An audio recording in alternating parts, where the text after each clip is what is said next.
Конституциямыздың бірінші бабының бірінші тармағында Қазақстан Республикасы өзін демократиялық, зайырлы, құқықтық және әлеуметтік мемлекет ретінде орнықтыратындығы көрсетілген. Зайырлы мемлекет ретінде еліміздің білім беру жүйесі діни ұстанымдар мен сенімдерден тәуелсіз болып табылады.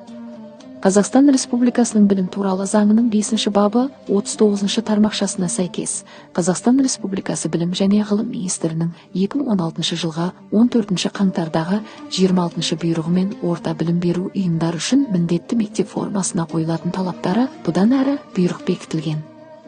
Осы бұйрықтың 13 тармағына сәйкес мектеп формасына түрлі діни конфессияларға қатысты киім элементтерін қосуға болмайды. Бұйрықтың 27 тармағына сәйкес, орта білім беру ұйымының басшысы мектеп формасына қатысты талаптар мен ата-аналарды немесе заңды өкілдерді білім алушыны білім беру ұйымына қабылдау туралы өтініш еркін нысанда беру кезінде қол қойғызу арқылы және жалпы мектептік ата-аналар жиналысында таныстырады. Зайырлылық қағидаттары: барлық діни сенімдерге бірдей қарау, білім беру орындарында оқушылар мен ұстаздар діни көзқарастарына байланысты бөлінбеуі керек. Білім беру мекемелерінде діни үгіт-насихаттың болмауы, мектептерде тек зайырлы білім беріліп, діни сабақтар өткізілмеуі тиіс. Азаматтардың құқығын қорғау, әрбір оқушының діни сеніміне қарамастан тең құқылы болуын қамтамасыз ету. Заң талаптары мен мектеп ережелері. 1. Мектеп формасы Қазақстан Республикасының білім және ғылым министрлігі бекіткен мектеп формасын сақтау. 2.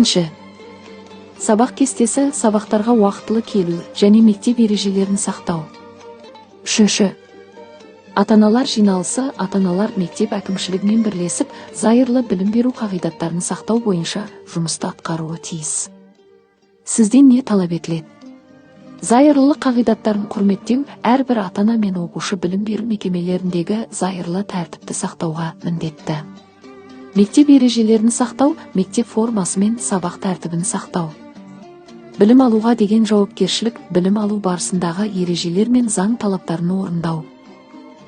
Тәртіпсіз ел болмайды, тәртіпке бас иген құл болмайды. Бауыржан Момышұлы.